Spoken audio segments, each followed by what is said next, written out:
Everybody, thanks. Nope, gonna start that one again. Threw me off. All right, are we ready? SMRT. I am so smart. SMRT. SMRT. I am so smart. I am so smart. SMRT. We all know that song. Hey, everybody, welcome to Curling Nation Season 4, Episode 9, Tiebreakers. Today we have a really good conversation with the one and only Tyler Conversation, not competition. He said conversation. I thought he said competition. George. No, it's You pretty should sure listen it's better. Yeah. My mistake. Please continue. A little goofed up after. I'm sorry wearing to earbuds for a while. It's fine. ruin your intro. Miss Scusi. Yeah, sorry. We're having a good competition with Tyler George. We compete at talking, which Ty's tough to beat. Ty's good at. He's tough to beat. He is the sound of U.S. curling. Whoa. We have a good conversation about nationals and chicken sandwiches and other things. But first, Curling Nation is brought to you by Modus Financial. Visit moduscc.com for all your credit card processing and point of sale needs. Mason can get you set up with whatever you need. If you need a multi-point of sale system, you're taking credit cards left and right, or if you need a single credit card processing system, or you need a website to take money from, Mason can get you set up. Visit moduscc.com. Also, Endgame Curling. Croy has the new Icon broom. He's got some World fabric. He's got Club fabric. He's got Travel broom. He's got silicone grip sleeves for your broom, if you like. The most economical way to change out a head. All you gotta do is change out the fabric, keep the pad, keep the plastic. It's cheaper. It's more eco-friendly. It's also a really good broom. I'm still waiting for my free broom. He's still waiting for his free broom. Yeah. FYI. Visit endgamecurling.com to I'm pick up size, a great broom. I'm size, color, whatever. I don't care what color. I like gold, though. FYI. Okay. Let's get to our tie interview. We don't have any updates. We don't have updates. We don't care. I think we talk about one update. That's really the only one that matters. Yeah, that's fine. Let's get to tie. All right, we got a great guest today. He wears many hats, but he's got, let's see, looks like 3 national championships. He's won the trials. He's got a bronze place at Worlds. He's got a bronze place at Juniors. He's also got a gold medal.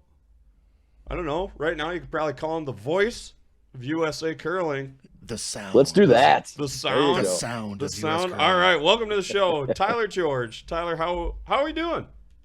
It's a pleasure to be back on with you fine gentlemen. It's been a bit, but Second time always happy to talk to you. You joined us for a watch party, I think, right? Yeah. Briar watch party during the height of COVID. I think Chelsea Carey joined us for that one. That was a lot of fun. Well, didn't We we went just for like have 3 him hours. on as a We regular also had him guest on once? as a regular guest as well. Yeah. Man, Yeah. third Yeah. time, sort of. Third time. 2.5 sort of. times. 2.5. 2.5 We're calling it times. 2.5. There you go. Sure. Kind of a regular. 2.5 time guest. I think Yeah. Matt's It's the like only one it's with like more. Matt's like with hosting 3, that- isn't he? yeah, it's like hosting SNL. You got to keep track, right? Oh, there you go. Yeah. Maybe we give out. Maybe Although- we'll make some patches or something. For We don't got the budget for that, Mike. We don't have the budget for that. I'll talk to Mason. You know I who's can still at figure it. 0? Yeah, I do. We're not even going to talk about it. Yeah, we're not gonna talk We're not about gonna that. talk about it. All right. I'm going to How- ask you afterwards if Well- you don't say it on the air. Oh, it'll be fun. You know him. You know him. It's You- fine. I had a guess right away. Yeah. if it's as obvious as you're making it sound, then I think You probably know. Yeah. You probably know. okay. All right. Did you have a Wetzel's Pretzels? That's the first question. I did. I did not. You did not? Come No. on, man. I got too obsessed never with had a the Wetzel's chicken I don't. sandwiches. I don't think I've had a Wetzel's Pretzels either. Yeah, I had the their Wetzel's Pretzels pepperoni bites. Yeah. They're little pretzels with a little cheese, And some one pepperoni on it, yeah. and then you get some dipping Little sauce. dipping sauce. Pretty Yeah. good. It's pretty good. That sounds good. I gotta say, yeah, it's good. What? But yeah, the chicken sandwiches out there were pretty good. All right. What store? What Was was it, the name of that store? Well, there was I don't know. there was Popeyes, but what was the other one, Ty? The Jollibees. Jollibees. Pretty That's good. right. Unbelievable. Never had it before, but I'm obsessed now. It's my mission from God to bring them to Duluth There you go. so I can eat I that. love that. I like that place Wow. so much. Matt Wall from the Curling Stadium crew Yeah. gave me one of his extra sandwiches because he couldn't eat them all. And it was the night before we left to come home. I put it in my carry-on and brought it back here and ate it in Duluth. It traveled back from New Jersey to Minnesota to be consumed by me in my home. That's Nice. how good they are. Nice. Jollibees. Jollibees are good. Was Wow. there mayonnaise on Legit. this There's sandwich? no A little mayonnaise. Breaded? Breaded chicken. Okay. But it was a big piece of chicken. Like All it right. wasn't. You're kind of a risk Oh, yeah. taker, Ty. Like Check it just out. going Oh, yeah. with mayo on the airplane There's some and sauce on it. probably Yeah. a couple transfers and still just eating that thing like it's nobody's Yeah, business. I mean, Jesus, all take the wheel. time on the road for curling purposes, I feel like my stomach just kind of laughs at something like that I with everything suppose. else that it's been put through. Like a chicken sandwich that traveled across the country that's 1 day old, fine. It's no Malort. Go right no ahead. problem. You know? Yeah. Plus, you could just, if you got a little sick, you could just have a little Malort in there to kill anything that Yeah. that was ailing you. Yeah, least of my concerns. Yeah. Got it. I like it. that attitude. So yeah, Thank you. we want to do a little Nationals wrap up. Nationals recap, if you will. Yeah. Nationals roundup. In What case you did weren't you- awa- how did- so in what did case you weren't feel- aware- So let's make sure everybody's up to speed here. So I was pushing the ones and twos out there, as you I like to call it. Yep, you were on the ones and twos. I was on the like to ones call and it. twos, switching cameras, controlling cameras. Ty was to my right, doing commentary Okay, with Joe? local sports guy Joe Tollison. Tollison. Right. Yep. What kind of local sports does Joe Tollison do? I couldn't tell you. Ty, do Got it. you remember? Yeah, he's done a bunch of sports. He Done a had bunch of some Olympics coverage that he did back in the late 2000s. He's done some basketball, some other. It's That's- mainstream stuff mostly. Had some good pipes. I mean, he was good. He's got the voice for it. Oh, yeah, he definitely Oh, had yeah. a voice for it. What did you think about the venue?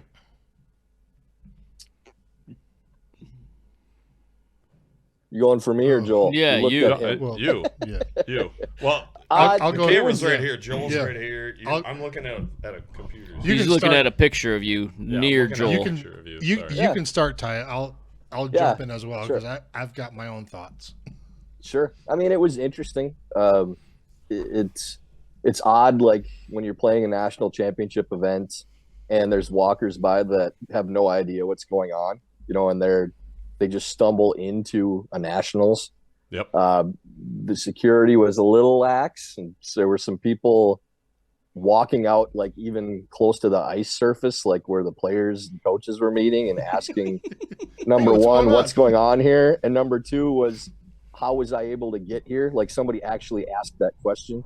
Why was I able to walk through and be where you guys are at? So that was interesting, but something unique isn't a bad thing for curling, and Sure. having it be in a site that we've never really considered before. It's been done in Canada in big malls, not for a Nationals or a Briar or Scotty's, but I think for a Skins game or something like that. Sure. I think Like they a did one in a made-for-TV mall. Like, kind of event. yeah, Yeah, and we Yeah. had people like in the broadcast booth, like we were separated by like a very white curtain Yeah. that was behind us. Yeah. Okay.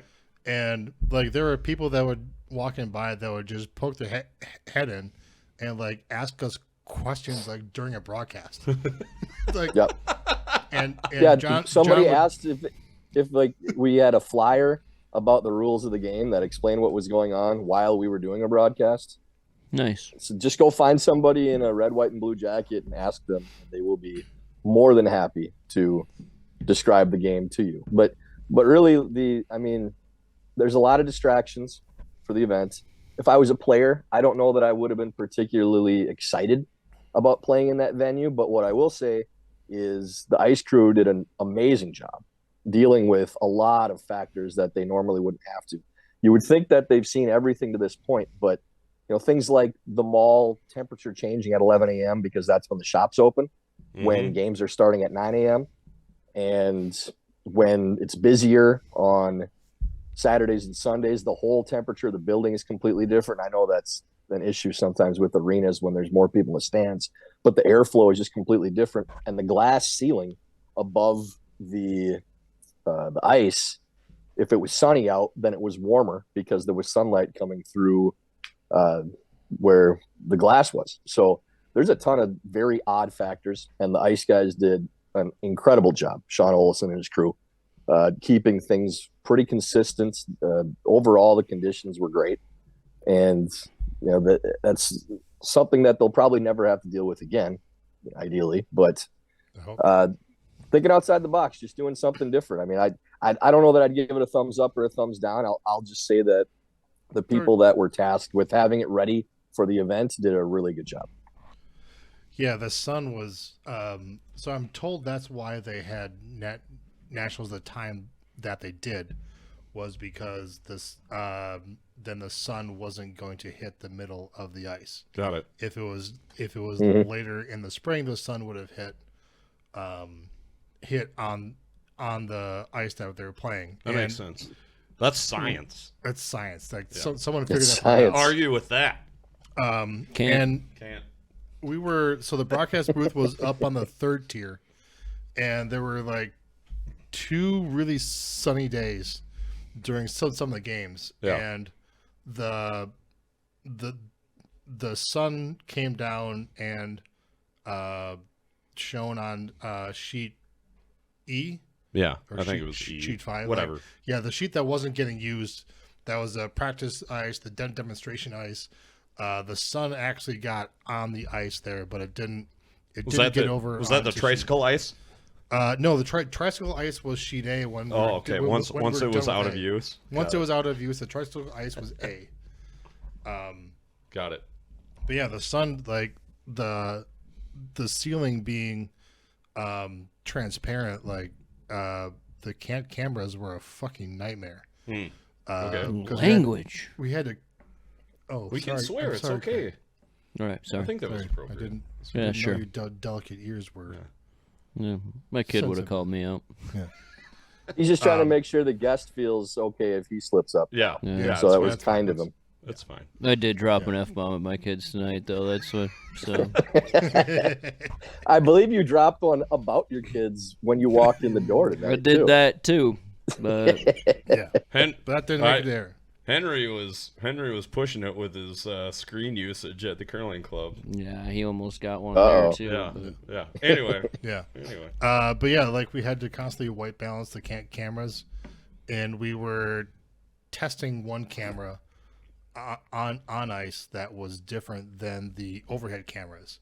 So the coloring on that one was a little different. So I was constantly telling John, and John did really good work on trying to make sure the sideline camera, which was a little different than the overhead cameras, make sure the colors matched as best they could.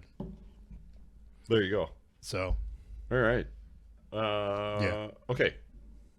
So that's venue. Should we talk about Let's talk about the curling. the curling now? curling. What do we want? Women's field first? Men's Sure. field first? Women, Women first. ladies first. Ladies Michael? first. I like that. Or gentlemen, if we're Ty. anything. Lay it on me. First impressions? I don't care. 1 to 10. How was the curling? Yeah, sure. The curling on the women's side, or I think for what we've seen in past nationals, I would say it was a very strong field or performance, especially in the top half. Okay. I don't know that there's a way to grade it 1 to 10 because Chicken you're shit. just doing it against other nationals.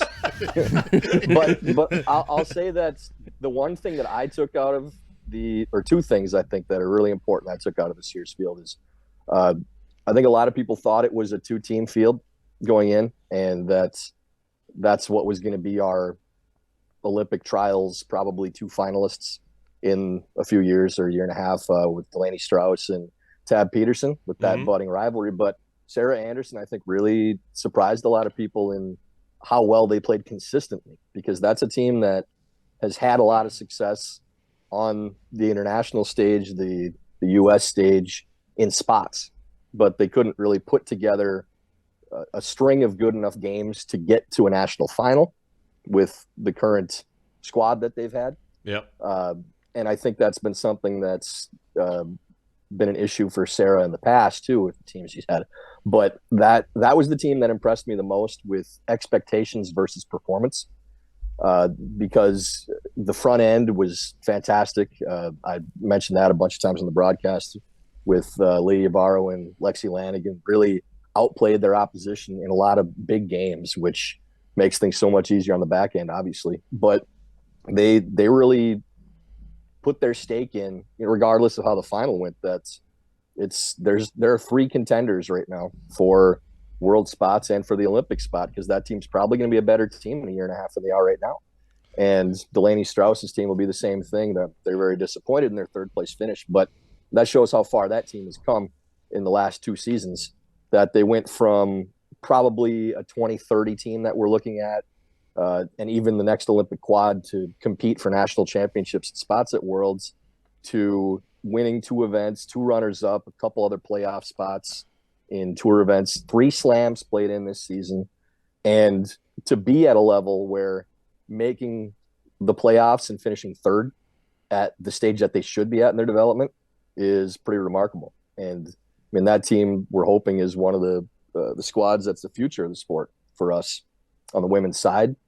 Tab's squad obviously did what they do. They're the number 1 team for a reason, and they played their best when it mattered at all 4 positions, which that's just what top squads do when it comes to these spots. There's a reason why they end up winning and why they're going to be our team at the Worlds again. But again, it's so great to see that there are 3 teams that can compete for those spots and hopefully be competitive on the world stage, because it just gives you more bullets in the chamber. You're not hoping for just one team to win. Now you're seeing development from other teams and them getting better. And the second thing was, and it happened on the men's side too, and we'll get to that, but our junior champs making the playoffs in the field, with Miranda Shields' team getting that 4th spot. It looked at the beginning of the week like Cousins was kind of going to separate themselves and maybe even be in contention for the title after a couple big early wins, but then just kind of faded in the second half of the week. And Miranda Shields' team played their best when the playoff spot was on the line. They had a game where they blew a 6-point lead after 2 ends. And for a lot of young teams, you end up folding like a cheap suit after that. But they came back from that, won some big games, got themselves into the playoffs. Huge experience for them when the expectations were virtually none. So not a surprise at all to see the winner, but good positive surprises from 2 other teams in Sarah Anderson and Miranda Shield. Yeah, the first game, Anderson beat Peterson. I think Peterson came out a little flat. They didn't play. They didn't play well that game at all. And Anderson, their team came out ready to play, and Anderson finished up tied with 1 loss at the end of the round robin. Yes. I think. As did Pearson. They played the 1-2 game. I think Pearson just outskipped him and outlasted him in a week-long tournament. But as you said, like, the Anderson team proved they can shoot well. I think they made some strategic errors throughout the week, but their play and their shot making like came out and really helped them. Yeah, I think, I don't know that I'd call them errors as much as they had a specific plan that they stuck to. The way that they ran the game was the same all week long. The problem with it is that when you play against teams of Peterson's caliber and other teams that they'd see at the Worlds or at the Olympics, that the style of play where you're shortening the game and trying to hang around and execute simple shots with your opponent can win you a lot of games at the mid-level events and even against the mid to bottom half of the field at nationals, but you're not going to win very many games against teams that just aren't going to give you misses in those situations. So there has to be an adjustment at some point for them in playing a little more aggressively and not recklessly. There's a difference, but taking opportunities when they're given to you to try to score 2s and 3s with hammer instead of just saying, well, if they go in, we're going to trade hits and take another end out of play. It's just so hard to beat a team that you look at as at your level or a little bit higher if you're just trying to out execute them and just hang around. So I'd like to see them be more, I hesitate to use the word aggressive even, but just more opportunistic, I guess would be a better way to put it. When the rocks are set up and you recognize the situation where you say, yeah, maybe we're up a point or 2 right now anyways, but we have a real chance of putting up 2 or 3 if we draw right now or attack. And that's something that they can fine tune in the next year and a half before the trials. But so much of that is intuitive, and, Craig, as a skip, like forever, it's just something you have to know how to recognize. Call me old? When those opportunities. Yes. Yeah, no, I said as a skip. Yeah. I never used then you the said word forever. Old. Put that in there. Then you said as a skip forever. Yeah, okay, you played for a long time. That's true. I'm old. That's fine. Tyler, just Tyler, checking. Is this the first year? Is this the first year that the Anderson team has had Earl Morris as their coach? Second year at least. They had him out in Denver. I believe second, yeah. They had him out in Denver because okay. I recall walking out onto the ice the first time and walking along the ice, and I was like, Who's this guy that thinks he's Earl Morris? And I thought to my head, inside my head, like, who's the douche wearing the Earl Morris hat? Thinking like someone's trying to copy Earl Morris. I'm like, oh crap, it's Earl Morris. It is Earl Morris.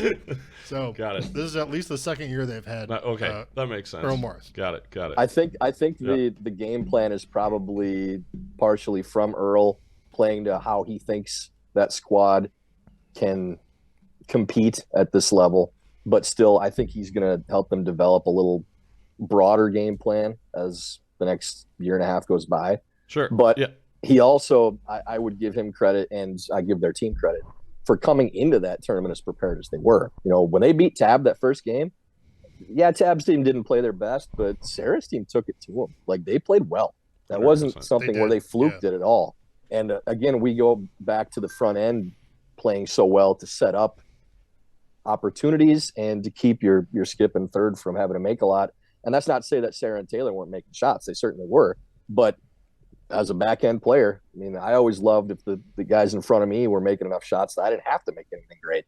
And that was by design too. But they were more prepared to play that first game than Tab was, without question. So you can credit Earl as much as you like, but you got to credit Sarah for coming in confident and playing well in the game that it's hardest to play well in, the first game in a very strange atmosphere where you're trying to get used to the conditions and everything. So that's all credit to them. Yes. Agreed. I thought that I'm like, we already covered that I'm old a minute ago. Yes. But I'm not that old. I'm not that far removed. But there's a lot of these young women that were not really around or just barely around when I got out of the program, out of the scene. Mm-hmm. That are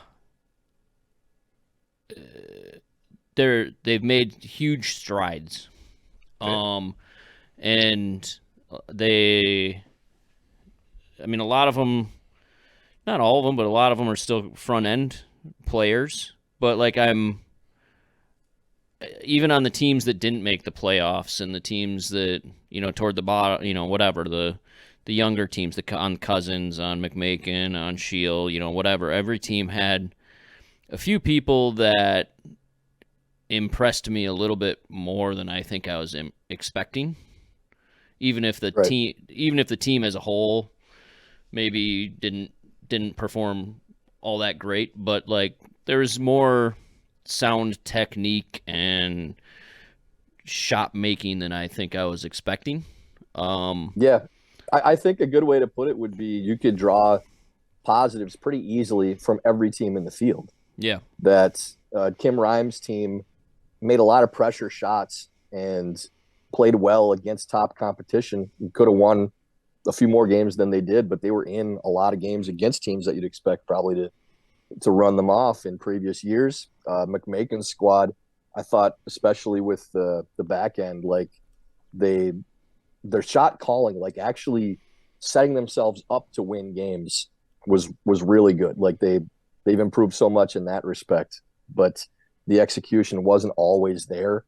But I mean, it's easier to fix the execution side of things than it is how to get to a point where you can actually win. And then for Rachel Workin's team, came back from a 6-0 deficit and won a game. That was the game against Shield. I mean, I don't care what type of game you call or what the shot making is like. To come back from a 6-point deficit in any game, nationals, wherever, is damn near impossible. And I mean, that shows a ton of heart for that squad to make enough to come back and beat a team on the rise that has a lot of talent too. Cousins had a couple of really good wins and put together like solid games top to bottom, where if they'd played even relatively consistent compared to their top game, or just found a way to string together some more ends against the weaker teams in the field, or the ones that you'd look at as the bottom half of the field, like they could have easily been in the hunt for not just the playoffs, but the 1 or 2 seed. But the peak level for them was way higher, I think, than people expected, which shows promise too. So again, it's good to say, 8 teams in the field, that you found bright spots at the very least for all the teams that were involved. Got it. Okay. Let's talk about the men's field. I hope we covered them all there too. If I forgot somebody, then I apologize to that team. But I'd keep who didn't find a bright spot in the field? Richie. They won one game. We're talking about the men now. That's fine. Yeah. I like to give Richie a hard time whenever I can. We all like to give Richie a hard time. Richie did just win the senior nationals, and I had to call him and congratulate him. Three-handed even. Three-handed. Three-handed. Well, congrats to Richie on that. I mean, I'm glad he was able to rebound not just from the drubbing at nationals, but me and Team Wendling handing him his hat at the Duluth Cash Spiel, which was a lot of fun for me. Those 5 ends were a lot of fun. Whoa! Yeah. Wow! That's what I'm Shots talking fired. about. Hey, I play one event in 6 years on tour. I gotta take my victories where I can. Absolutely. Make the playoffs, 100%. But we got that win. That was a good one. Crushed Richie. It's TSR time, baby. So, but congrats to Rich, in all honesty. Tyler That's George awesome, time is the more seniors like run. it. yeah, TGR. What the hell was I going to say? I don't know. I called up Farbs, though. Oh, yeah. I called Farbs yesterday to say congratulations, and I didn't even say hello. He just answered the phone, and I said, I knew you were good, but to win the national championship with Richie and Bill and no sweepers is amazing, and probably your greatest accomplishment of your curling career. And he said, I'm peaking at the right time. So, yeah, he's just hitting his stride. Yeah, he is. Well, good luck to those guys at the World Championships, too. How old do you have to be to do cheering that? for 55? 50. 50. Oh. All right, sorry, let's go back to Men's not nationals. senior men's. You had to get the barb at Rich out of the way. 100%. Yeah, I might even throw another one at him. Who knows? I'm sure you will. It's an easy target. So kind of is. He's slowing down. Same. Your take.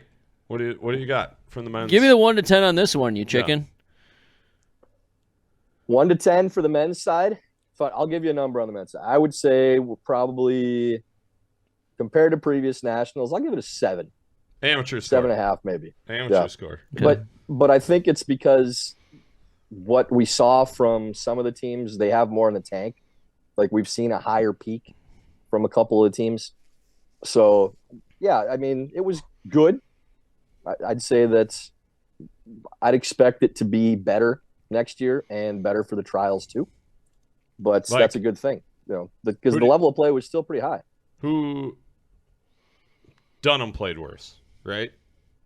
Yeah, Scott would be the first to tell you that they're disappointed in the finish there. They expected to be in the playoffs, and we all expected them to be in the running for it. And to get knocked out on last shot draw for the tiebreaker that's rough. I mean, we as players always want it decided on the ice, but they only saw time in the schedule for one tiebreaker game, and that's more than you get at the Worlds right now. So I mean, it's a tough pill to swallow, but you got to look at it from Scott's point of view as the Worlds is a prep tournament for the trials.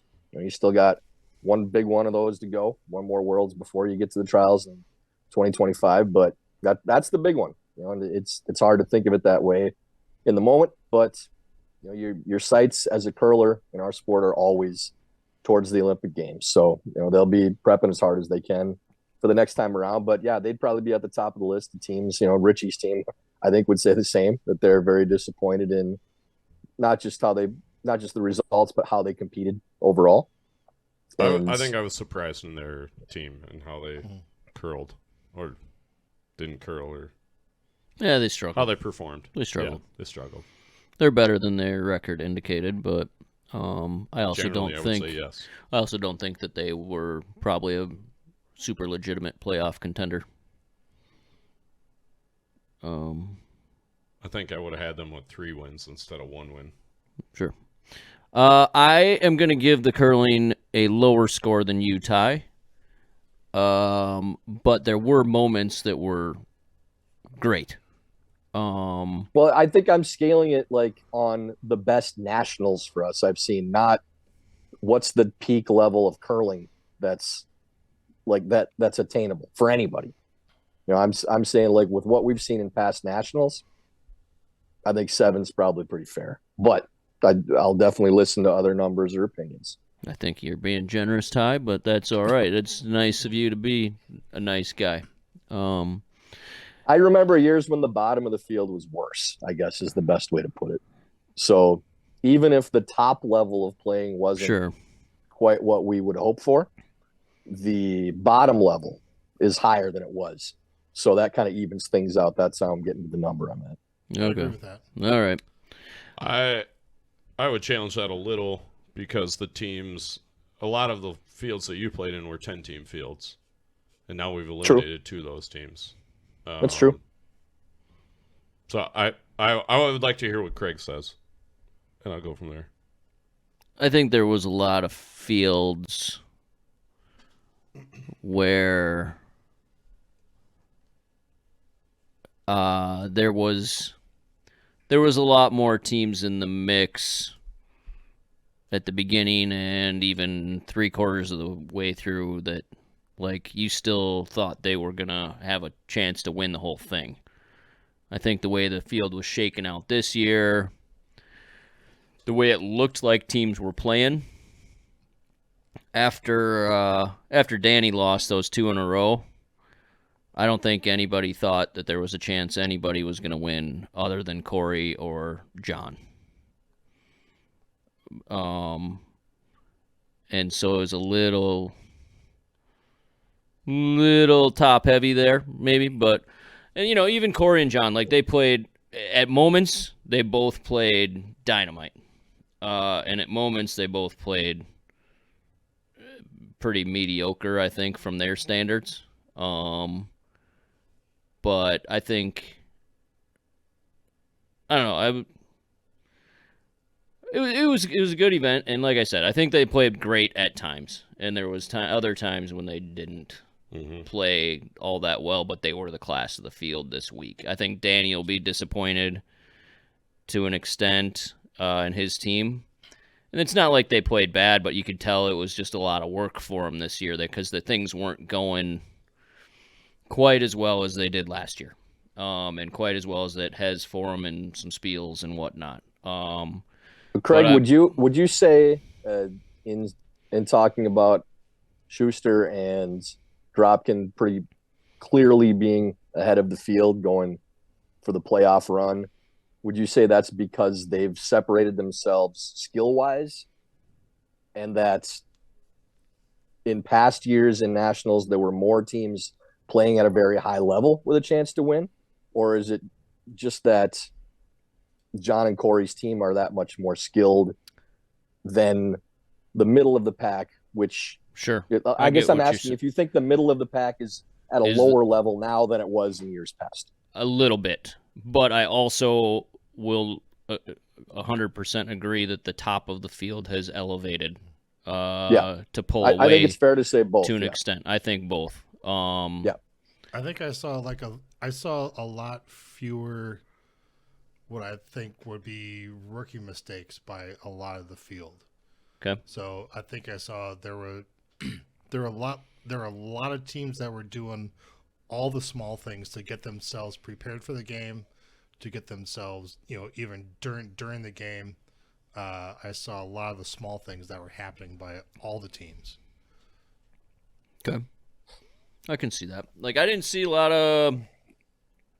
I think most of the issues I saw were probably execution more than game plan. And, obviously I think there's some calls I didn't necessarily agree with from time to time by different teams, but I think most of it boiled down to execution, and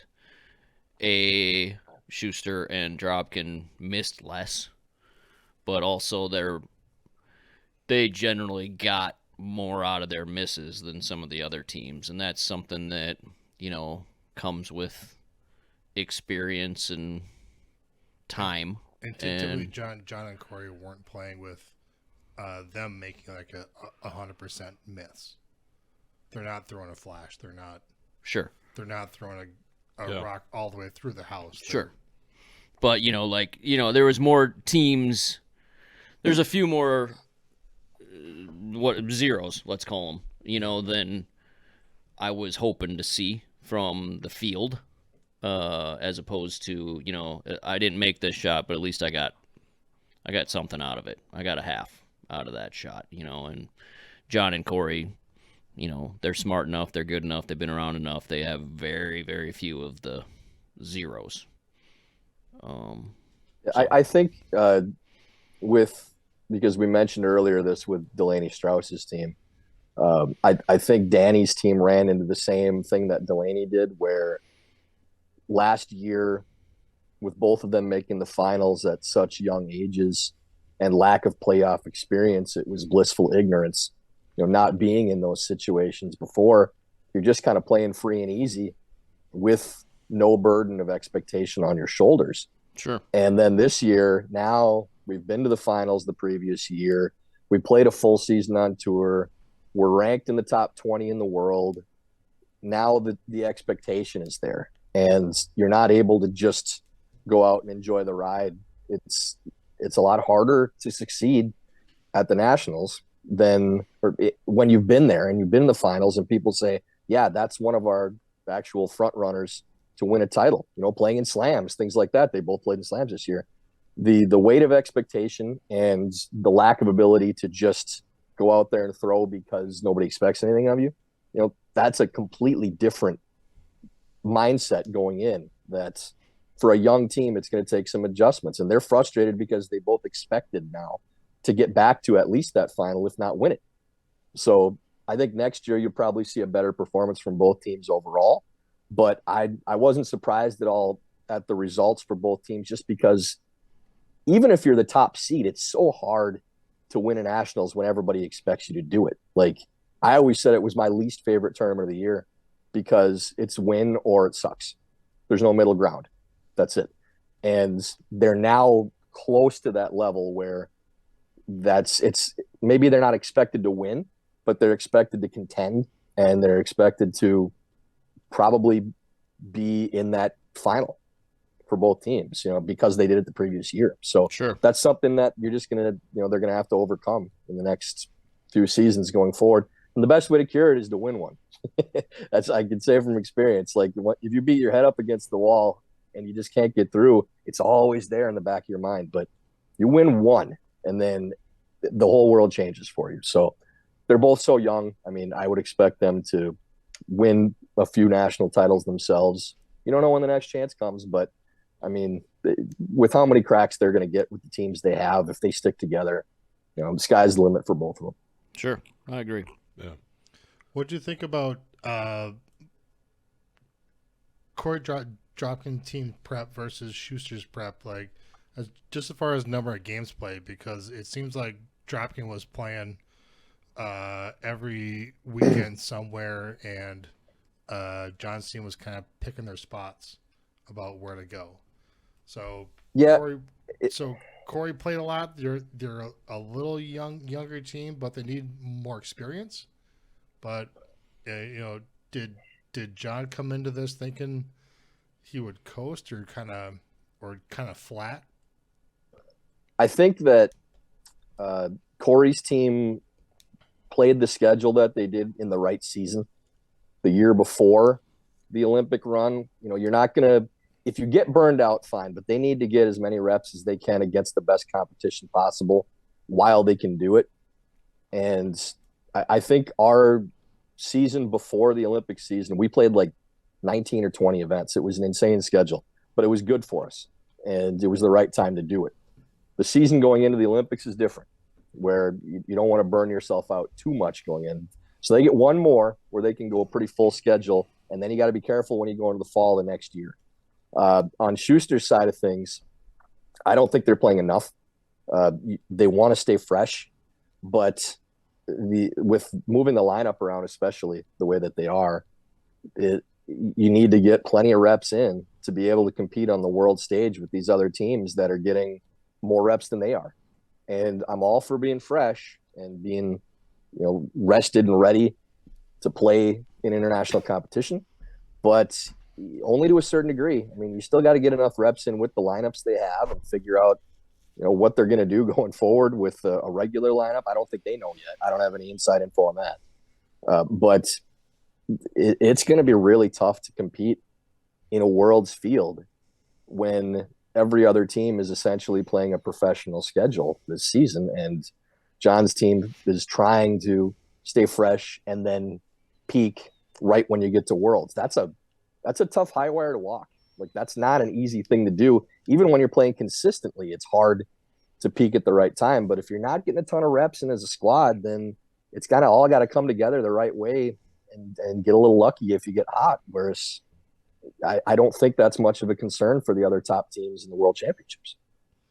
Is this Worlds the one that matters for who gets in and who does not get into the Olympics? Yeah, it's the first one. It's the first one. This one and next year. This one and next year. Yeah. Got it. Yeah, It's last Olympic quad scoring? was Okay. the one for last one was different because of COVID. Because they only had 1 year for a qualifier, but every other quad it's the two worlds leading into the Olympic year. Okay. So this Worlds and the next one for the men and the women are what will qualify our country for the Olympics without having to play in that Olympic qualifier event. One last thing on nationals, like, can we just bring up Collins sweeping? Because holy shit, like they're like I watched every rock on sheet C throughout the whole week, and I saw what he did to rocks being completely different than what anybody else could do with rocks. He could hold them. He could hold the line more. He could curl more. He could curl more. Like on some guards. Like, I thought, like, they're, it's coming into a 2 guard. They gotta get like 2 rocks over to get a 3, and Colin just pounds it over, and the rock looks like it's going sideways. So, I know, Ty, you've mentioned this before, but like his sweeping is crazy. Yeah, well, two points on that. Number one, best I've ever seen Colin play, even if you're not talking sweeping wise. Like, his shooting has come so far. Like, his release is different. I told him after the tournament, it's all hard work from him. Like, the rock's coming out of his hand better than it ever has. So, it's one thing to be a sweeper that makes a big impact on a game. It's another one to be able to shoot to keep up with it. Now, the Worlds is a different can of worms. We'll see what happens with that. But he came into this tournament, I think, with something to prove on the execution side for him, because we know what he can do with the broom. But that's as well as I've ever seen him shoot, and that makes a huge difference for feeling comfortable having him in the lineup all the time. Now, what they do going forward, whether they're still going to rotate, at the Worlds or anything, the interesting part is that, Collins bringing a lot to the table, and he should be in there right now the way he's playing. But the intangibles that you get from the other two guys, from John Landsteiner and Matt Hamill, some tangible things, some intangible, with what they bring to the table. It's a very unique mix of personalities that's been that way for quite a while. So you're losing something with one of those guys being out at all times. So that's an adjustment for them too, in whose role is what going out there. They've had very established roles in what they knew they had to bring to the table, personality wise, detail wise, ice reading, all that stuff. Like, when your jobs are as regimented as them, it's really easy to go out and perform and know that this is what I'm supposed to do for this team. That's what my teammate's supposed to do. We all know our jobs. So that's going to change now with not having a consistent lineup or not having those two guys in there. So they really need to focus on how to get the most out of each other with whatever lineup is out there, which is a lot more difficult than here's our four guys that we always go with. We know each other inside out, so we don't have to make those adjustments or be concerned about that. So Colin's going to have to pick up slack in whatever way they need him to in those ways. With the sweeping thing, most of the teams in the top half of the field, I would say every team in the top half of the field has a Colin Huffman, somebody that can move the rock. The two best I've seen in the world are Pablo Lechat from Switzerland on Schwaller's team, and Retornaz, or not Retornaz is third, Amos Mozaner. They're big, huge guys. Obviously, they're going to be that effective, but if you look at all the top teams, they have that ability. So Schuster's team having Colin to be able to do that is going to help them a ton, but now they don't have the edge on those other teams in that respect. They're just keeping up. So they're going to need to execute with these top teams too. Have they prepared enough to do that at a world championship event? You look at the top of the field, you look at Retornaz, you look at Dean, you look at Schwaller, you look at whoever comes out of Canada, you look at Norway's close on that level, whoever Korea sends, Scotland, even if they end up sending White and not Mowat, and they're the number 4 ranked team in the world. All those teams have the ability to do the things that John's team is doing. So can they execute with these teams? That's tough to say. I mean, it's a meat grinder of a field. The top half of the world's field is better than it's ever been. So how do you keep up with those teams? It's going to take a superhuman effort from those guys, and I hope they pull it off. But there's just no down games. Even the bottom of the field in a 13-team field is tough games. And then if you lead in the Olympics, 10-team field, we've already mentioned 9 teams that can compete with everybody. So the field is getting tougher and tougher every year. The adjustments that they're making are necessary, but not playing as many games, I don't know that staying fresh is going to be a positive thing going against teams that are so practiced in season. And if that's the plan, like to stay rested for the Olympic run, and whatever happens at the Worlds happens, hey, that's fine, because the Olympics is the most important thing. But competing with that top half of the field especially, it's going to be really difficult. I agree. So is Scotland going to send Mowat or White? Do we know? I think they'll send the other team. Mowat, I have no idea. Mowat got third in Scotland. White won. So, But Mowat's won like a lot. a zillion games in the last 4 years. And Scotland He's doesn't the defending send, world champion. He won Worlds but last Scotland year. doesn't necessarily send the champion automatically, right? Correct. Correct. Yep. So They used to. I have. Not even that long ago. They used to still send the champ. And then I think that went south for them 1 year, and then they decided, screw it, we're sending somebody, whoever we want, every year. But I'm going to go backwards and talk about Colin again. He's obviously a fantastic sweeper, one of the best in the world. But I agree with what Ty said, that he is shooting this week, last week, 2 weeks ago, whatever the hell it was, was the best I'd ever seen him play too. He won a couple games throwing throughout the course of the week. And, I mean, he probably won a couple games sweeping as well. But I think that he played well enough that he set up so many ends that ended up being the difference makers in the game. Sure. Yeah, he answered a lot of questions. I mean, I think for Schuster's team going forward, there's very little they have to explain about why he's in there at this point. And, you know, I'll be the first to say that we had questions about it going in because, you know, and there's always reasons teams have for lineup switches, whatever, that not everybody knows about too, you know. So it's not to say that they just wanted him in there. There's always, you know, just trying to get a fire lit under the squad too. But his performance overall and everything he did was, you know, he helped that team win. And, you know, that's to his credit. Before we handicap the Worlds, if we're going to do that at all, or talk about their chances for the women's, men's, whatever. The one thing we mentioned on the broadcast a lot too, though, was, you know, if we're looking for things to improve on with the top level teams, you know, with our finalists, I thought both John's team and Corey's team did not, in the same thing we talked about with Sarah Anderson, they didn't take opportunities to score. You know, they had big ends, but Corey's three was a angle run back double that he scored in the first game against John, and then had a couple misses early in the game against John to get the three in the final.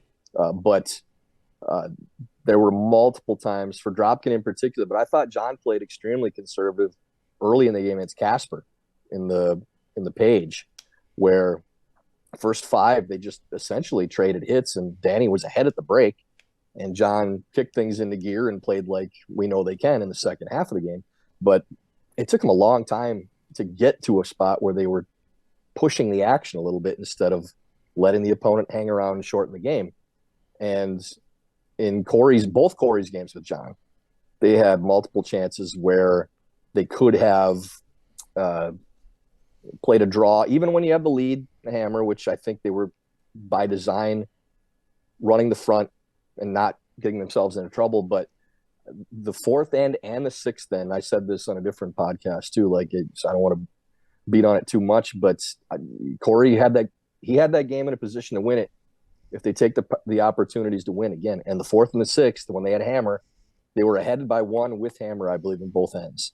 But the way the rocks were set up, there was no danger in, you know, getting themselves in trouble. If they make a shot or two, playing the draw instead of the hit, a lot of times Stapera was telling Corey that he preferred the hit as opposed to playing the draw. And that's not, analyzing. That's just listening on the mics, what they were saying during the game. It was opting to play hits with hammer in situations where you could go after a 2 or 3 point end and try to bury John and let him hang around long enough.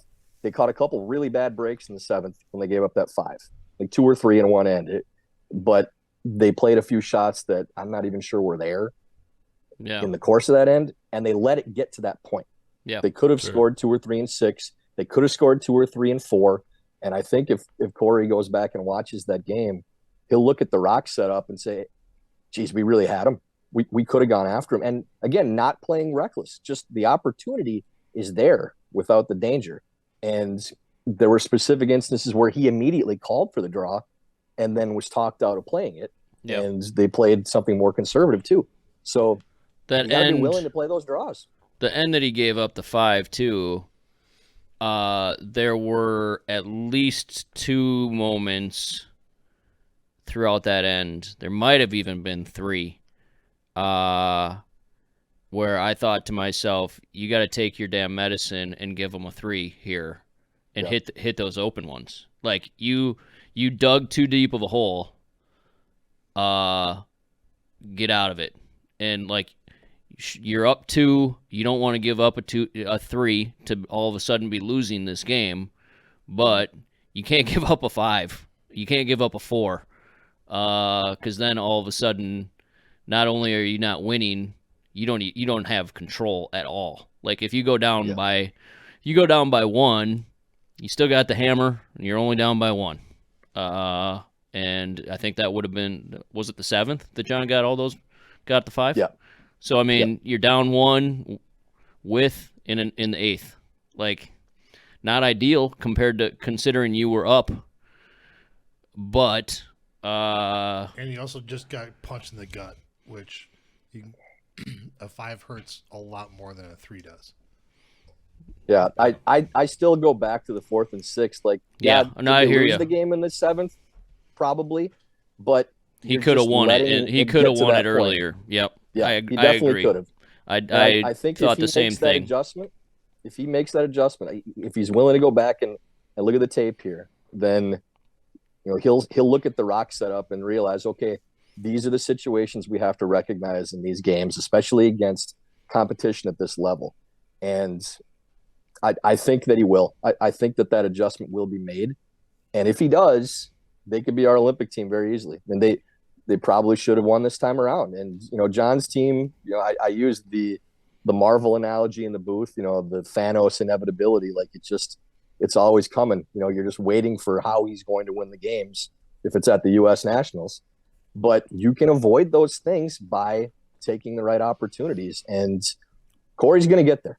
Like, I'm not trying to criticize him. I'm telling, like, your opportunities are there. You're good enough to do it. It's just, you'll learn from it as much as you can. As hard as it is to watch those games again, there are things you can learn that will help you win the next time you get in that situation. And that opportunity is going to be there. So do you think that maybe this stems from Olympic trials final? When he It's a good question. When he let a lot of rocks, he played it aggressive in that end, and John made a shot and got something in a spot where it was hard for Corey to make it, and he had the shot for the win and missed it. But I mean, like, do you think that maybe that's playing in the back of his mind that, like, well, shit, if I would have just kept that a little more open, I probably could have got my 2 and won that game? Yeah, we talked about that too. It's hard to say. I mean, I can't tell you what's in Corey's head with it. I can tell you that those types of games never go away. Like, It's always there to a certain extent. I've said 1,000 times I'm happy as hell I won with John, but I swear in my mind every time I think about the 2009 finals and the trials, like, that scar is always there. It's a lot easier to deal with when you win eventually, but Corey will always remember that game and that trials. And that's being competitive. Like, anybody who's been in situations like that and says they don't think about it or it's not still there for them is lying. It's human. That's perfectly fine. But you got to make the adjustments you can going forward and say, all right, I lost that game. Was there a reason? Like, is there something within our control outside of execution? Because sometimes maybe the mental prep isn't quite there, or you just didn't have it on any given day, and you try to prep the best you can so that doesn't happen. But sometimes it's the way the game was run. And can I look back and say, if we'd done this, maybe we're not in that position? For him, I think that's probably the case. But that's a good thing for Corey. It's, as much as it sucks right now, if you can look at it and say, hey, we're this close and here's where we can improve, and you can actually pinpoint it, as opposed to saying we're not good enough to play with those guys.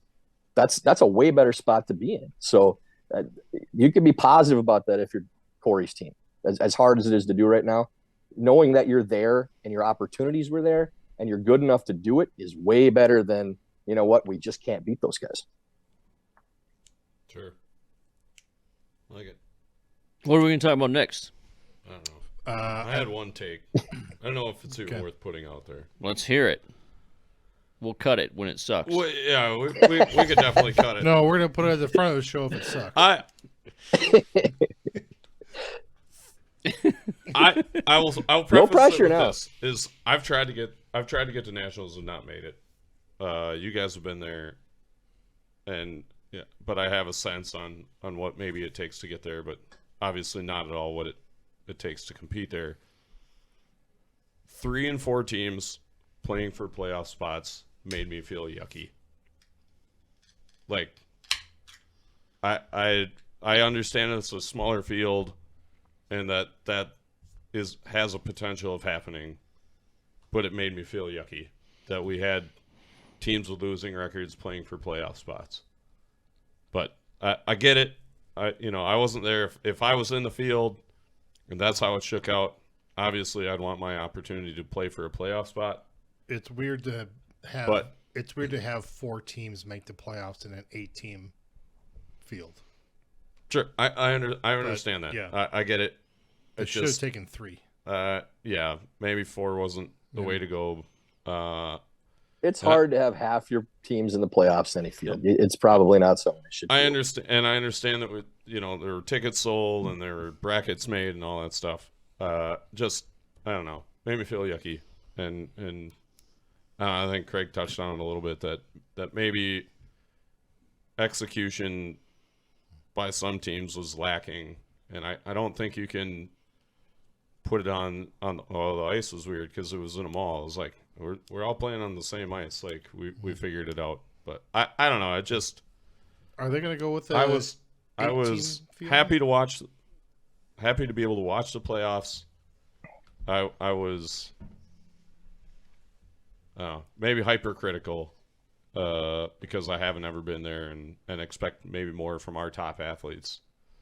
Are they going to go with an 18 field from now on? I think so, yes. Do you know, Ty? I haven't heard otherwise. I mean, it's been that way for a few years now, so Yeah.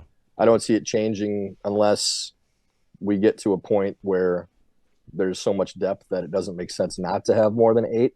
But, I mean, I think what we're seeing right now, if you extended the field beyond where we're at, I don't know that the 9th, 10th, 11th, 12th place teams. Yeah. Well, if you're saying we're giving them experience for the future, fine, but they're not going to compete for a title. Like anybody beyond the teams that are there are not going to win a national championship at this point. So I don't have a problem with the field being 8 right now. I wish it would get to a point where we need it to be more. But I'm trying to look glass half full in the fact that our number 4 seeds, Wendling and Shield, are our junior teams. So maybe for the next quad, I don't think anybody would expect them to be ready to compete for the Olympic spot this time around, but they'll definitely be in the mix in a couple of years spot for the 2030 games. Yeah, for a spot at least this year. Yeah, and good experience again. But yeah, the number of teams that we have right now that could compete for a medal at the Worlds is probably 3 on both sides, maybe 4. But I think 3 is pushing it. I think 3 is probably but that I'm saying like not right at this moment. Like I don't know that Team Anderson would be in playoff contention at a Worlds right now. Give them another season or 2. Can they improve enough to get there? We'll see. They were good enough to make the finals and to beat Tab this week. So at least we know their peak game is strong enough to compete with top teams. They just have to do it more consistently. Yeah. For Danny Casper's team, same thing. They just have to get used to being at a level now where, we always talk about curling competition like as a ladder with small goals where, you're trying to make the playoffs in junior nationals, then you're trying to win junior nationals, then you're trying to make the playoffs in a men's tour event, then you're trying to win a tour. Like it's small things, but both his team and Delaney's team made giant leaps and skipped a lot of steps. Yeah, they both went from being the hunters to the hunted this year. Yeah, now they're playing in slams. Now they're competing to try to get to Worlds, and now the game just got a lot tougher. Now you're the little kid on the block again, and it came really fast. Yeah, and it came so much faster than it normally does for teams. To get there at the ages they're at. So I didn't want to make it. I didn't want to turn back negative and like reevaluate everything. That was just kind of my take that I didn't like it, and I understand that that's the way it was, and they weren't going to change it like within the tournament. It just I'll say Mike that I think I was more disappointed in our top teams. If we're talking about their performances, I was more disappointed in their lack of ability to attack and to score when they need to and when the opportunity is there, because they're going to have to do that at the Worlds. I would agree with that 100%. Yeah. Great. So I think before we're already like probably over an hour right now, but talk about what you're doing, Ty. You just launched your website, just went live. You're doing corporate events. Yeah, trying to build the business. I've been, in the ambassador role for some years now, starting fall of 2018. And obviously with COVID, everything slowed down for everybody. But branching out more in the corporate side of things, still doing club visits, meet and greets, clinics, speaking engagements, helping clubs grow their membership, junior camps, all that stuff to help clubs. But now doing more on the corporate side of things too, with keynote speaking, learn to curl events, team building exercises for corporate groups. And then, that adds on to what clubs can offer as well. So I've been trying to partner with more clubs around the country and saying, consider me on retainer for corporate events, for an upsell for if you have groups that are interested in doing a team building thing or having a speaking thing along with what they're doing. So, and stuff even off the curling side of things, just doing speaking engagements, things like that. So, the site's easy to remember, tylergeorgecurling.com. You can book events through that. I appreciate the plug there. But, just don't bring them up for a sweeping clinic. Yeah, I don't need to do that. See, but here's what I do for sweeping, Mike. I'm smart enough to know that when I go into things, I'm going to be asked about sweeping. Yeah. In the past, we had 400 years of evidence that we said, yeah, this is what sweeping is.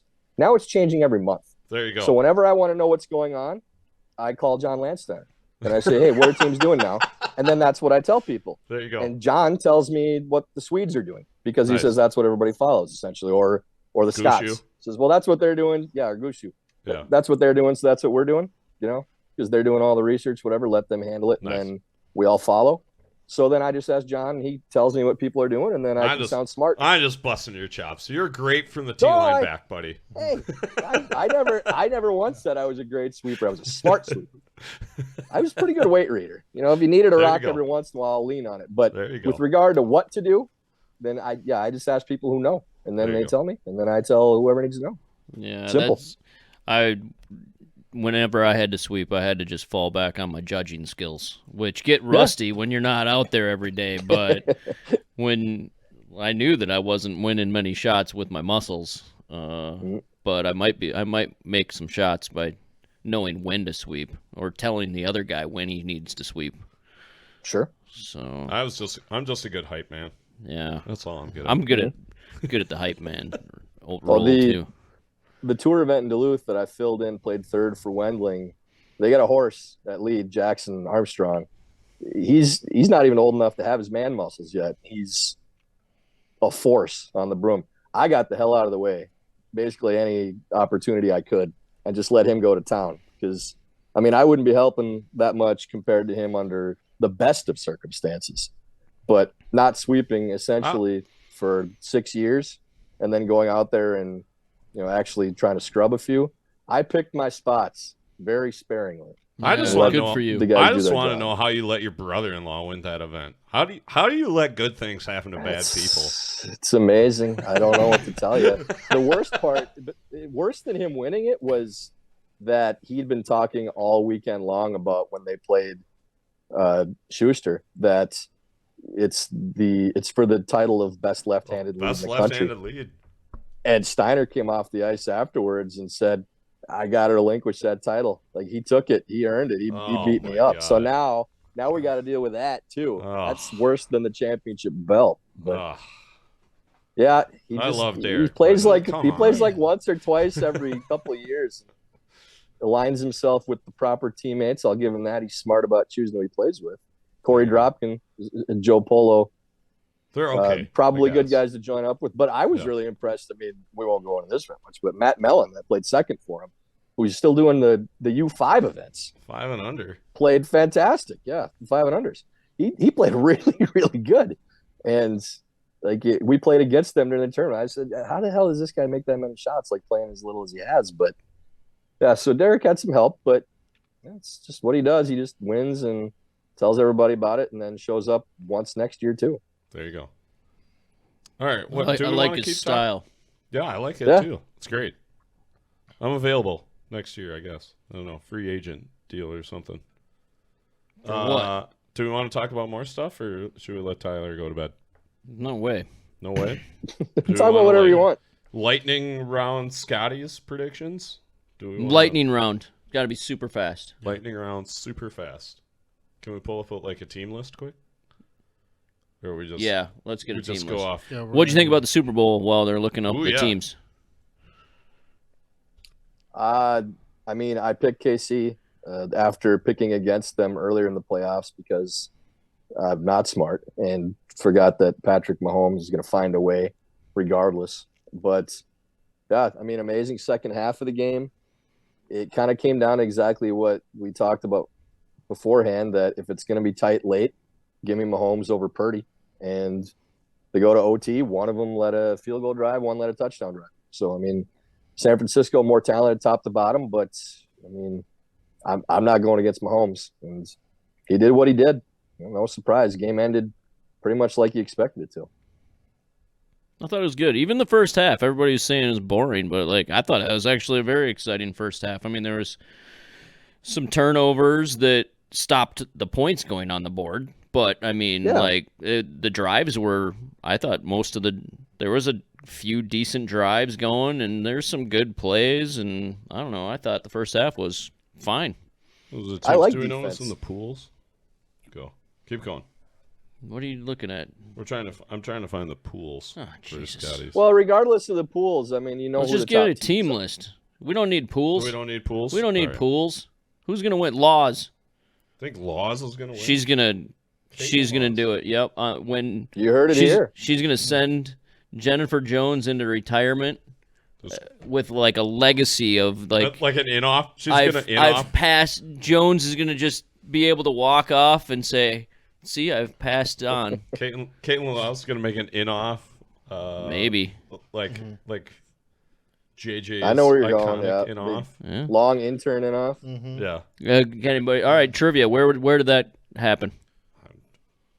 Your mom's house. It wasn't at my mom's house. I don't have a clue. Dick. Blind River, Ontario. No, Newfoundland. You ever play out in St. John's, Ty?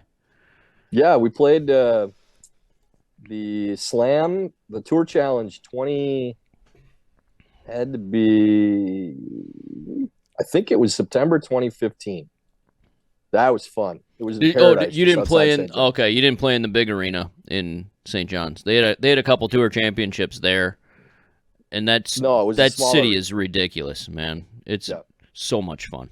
That was my favorite Slam we played in. Was that one? The going to George Street with all the teams, you Yeah. know, like at the end of the week, especially, and getting to experience that vibe. But the crowds were amazing. Like they played entrance music for all the teams as they usually do at Slams. But whenever Gushu was playing, because it's the home games for them essentially, they had this like Celtic music where they would stomp their feet in the stands on metal bleachers along with the beat of the song. And there was like a fog above the ice because of the temperature in the arena too. So it was like this like mystic scene. It was just incredible. Nice. Like I remember we made the semis. That's another reason why it was one of my favorite ones. And we're getting ready to play, and we're playing against Cooey. So Hebert's on the squad, and the fans are stomping their feet to the beat of the song. And The Islanders, the name of the song, if anybody wants to look it up and know what we're talking about for what we're hearing. But I made eye contact with Benny. I still remember because the scene was incredible. And he said, and I have to quote him directly, you know, and swear for the good of the podcast, but he says, "You ever see anything like this in your fucking life?" And like, I mean, he's seen it all. We'd seen a lot. He's seen more. Like, but his eyes were big as dinner plates too. Like, this is something. Like, what a scene! So cool. Like to be a part of that. You almost feel like you're playing with house money. You want to win the Slam, but just being there for that and that atmosphere with the Newfies going crazy in the stands. It's probably only like 1,500 people in the building because that's all it could house. But man, alive, what a scene! Incredible. Okay, we're gonna try and make this easier. I want shotgun I picks. thought I gave you enough time. Now that We're was good. Huh? That was good. No, I like the story too. I like this story. That was a good story. Yeah. All You right. can bleep me if you need to. Too, No. No. That's I a think- quote. That's not me swearing. That's Ben No, swearing, that's which fine. he's very That's good fine. at. Way That better was than me. perfect for the story. That's I'll- fine. Yep. Yeah. Fucking A. It's fine. All right. Okay. I think right now this tournament is like peak Tiger. You got Team Canada or the field? Who are you taking? Field, You taking the field? always. How about you? I don't thinking think that's Canada. even tough. Yeah, I think Canada. I think Rachel Holman comes up short, like not making the 1-2. Okay. And I think Caitlin Laws makes it pretty far, Is but she having a good season this season? I have no idea. Okay. I haven't watched her follow What about you, any Ty? of it. Team Canada or the field? I mean, if you're gonna make me take one or the other, I'll take the field. But if you're making me take one team, I'll take Einerson. Yeah. Sure, that Yeah. makes sense. If But you're if you're gonna picking give me the one rest team, of the teams, but I'm gonna take them. there's a lot of good teams in this thing. There are a lot of good teams, but there have been If- a lot if of you're good teams saying- the last 3 years, too. Yeah, if you're saying who's your pick, yeah, I'll take Carrie. But if you're saying, will you take Rachel and Jen and Caitlin and everybody else instead of them, then yeah, I'm gonna take them. Fair. Okay. No. I don't think they're at Tiger level. I think because they're not dominant when they're Really? winning in these tournaments. They've won No, 3 in a they row. find a way. Yeah, but they find a way and grind through it. Like they're not running teams off the ice. They just, they're not winning like Tiger won. If you're making that comparison, the U.S. Open at Fair. Pebble, he wins by 15 strokes. Okay, He's the I'll give only you- guy under par. All Right? right. All right. Carrie's not doing that. She's just, and I think it's more impressive almost like to not always be at your best in a field like that and find a way to win. I just hope And that's the what she's Carvel doing. wins, and I finally get my North Stars jacket. I have them I have them in a blind draw Calcutta. I've been a fan of their jackets. I got Laws in all the blind draw season. Calcutta, but I was pretty excited about it. Who did you get? Laws. Laws. That's why I'm I got just Mc- 100%. I got on board. McCarville, and I think Bailey's scoffing. I don't think she's gonna win, but all right, men's field. Do you want to do men's field? Yep. Let's do men's field quick. That's a really brief handicapping. Hey, here's 3 Sorry. teams that you'll take them when we're done. Yeah. I just want McCarville. Sorry to the rest of the field. My God. I mean, look, we got a lot of curlers to watch the show. It'll be fine. Most of us are gonna figure out how to watch the damn thing. Yeah. Yeah. All right. Breyer.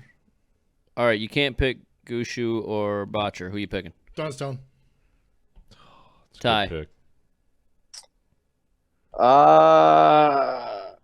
I mean, I probably agree with Joel. It's such a meat grinder in the top 4 or 5 in that field, anyways. I wouldn't look past Carruthers as a dark horse because Jacobs is playing a lot right now, and we've seen him essentially just be the best player in the field at the Briar and win because he outshoots everybody before. I wouldn't say I'm picking him, but I'd say keep an eye on him. But I think I agree with Joel. I think Dunny's probably the correct pick for that, just because he's been in the final. He's not afraid of the other teams. He's been there enough times where it's not the same type of situation as Casper and Strauss, like we talked about earlier, where now they don't get to be ignorant anymore. He's enough of a veteran. He's not the kid anymore. So I agree. I think Matt will be in the mix. I would say he's in that group with the other teams you mentioned, with the Gushus and Botchers. I'm in between two. Just spit it out, man. I'll take Cooey. It's in between him and Magic Mike and the boys, but I'll take Cooey. Magic Mike and... finally gonna pull one out. No, I don't think either of them No. are. But I think Cooey's got I'd a love better to see chance. him do it. I would too, but I don't think he's got it. I don't think. I think I would have been in with Dunstone. Dunny's great. I think Tardy's gonna be turn into the guy that everybody thought he was gonna turn into at this Briar. Great. All right. Yep. Well, you've been on the show before, so we're not going to ask you any questions. So you want a different walk-up song so we can add something to the playlist? We need to add this Uh, Newfoundland Islanders Oh, we got it, song yeah. or whatever. We Yep. should add Yeah, that you- one. No, You got I another? like You that got one. down. Yeah, we'll put that one in. you got another Yeah, walk-up walk-up song? What do you? I can't use that one. I'm not What a do new. you- No. No. You got a new Do you one? have a different one? What about when you walk into the broadcast booth? What do you want them to play? Yeah. I want to keep the mood light, and I think I said this one before. I think for walking into the broadcast booth, you got to have something fun like "The Kid Is Hot Tonight" by Loverboy. Whoa. All right. That's a good one. Everybody's always happy when that song comes on. I was hoping you were going to say like "Sailing" by Christopher Cross or something. Oh, or "Working for the Weekend." That's another good one that gets people going. That was the first record I ever bought. Really? Yeah. It was like 6 or 7. Went to the record store, and I don't even know if I knew this song, but I, for some reason, thought Loverboy was a cool name for a band or something. I'm like, no, I want this one. So I got it on 45 when I was like 6 or 7. I love that. That's some pretty good work by Loverboy, too, to have 2 absolute bangers that came up right away for entrance music, too. Boom. Yeah, that's good. Boom. All right. Yeah. Ty, thanks for having Ty, you on. man. This has been a long but very robust. It's been informative. It's been fun. Yeah, conversation. I got to point to the hat here. Old 7th Avenue Pizza sponsor here. These guys do some fantastic frozens. They've been kind enough to supply me with enough to stock up my freezer here. So if you're watching the Briar and the Scotties, and you got access to where 7th Avenue is at, Holiday gas stations, I know they're in. A lot more in the Twin Cities area, but they're moving up in the Twin Ports too. Really good stuff. Love these guys. Cultivated CBD as well, which is really nice to have a steady supply of to help me get to sleep because I'm a terrible sleeper. So they're a big name in the Twin Cities as well, but going statewide. And yeah, love those guys as a sponsor for all my stuff I'm doing, traveling, doing events and everything too. So thanks to both those guys. And Hilton Hotels. Love you guys too. Thanks for giving me some nice rates. Awesome. One more time, what's your website for corporate events and such? TylerGeorgeCurling.com. You can find it there. You can also get corporatecurling.com. We set up some more of the off-ice stuff with that, with like the makeshift curling sets, the street curling stuff. Jason Weibly out of Chicago runs those, so affiliate with them. But yeah, TylerGeorgeCurling.com. Easy to remember. Just my name and the sport I played. And the sport you played. Fantastic. All right. Yeah. Very good. Thanks, Craig buddy. Brown also available for appearances through that site too. Oh, I am? Yeah, sure. Why not? Package deal. I just decided. Wow. Yep. Joel and I too. Why not? Yep. Why not? All of us. We'll all come.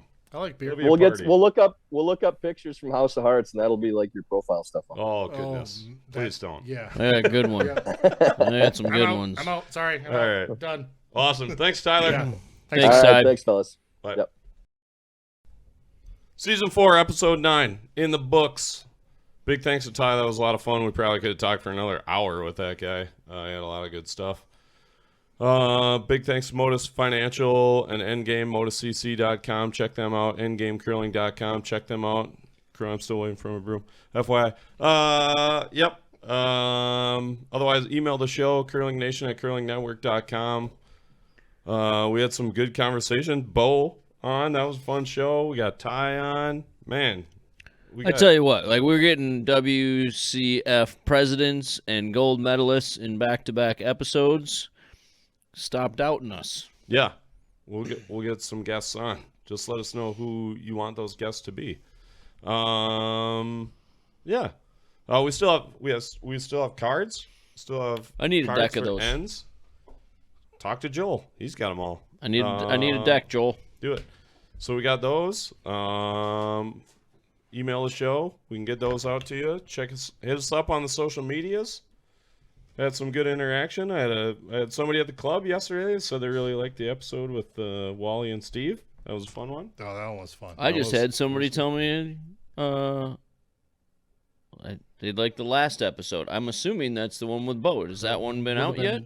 Well, when did they say that? Like yesterday or 2 days ago. That would have been Bo. Okay, Yeah. because I assumed that was out now, but then all of a sudden I been Bo. started to speak and I wasn't sure.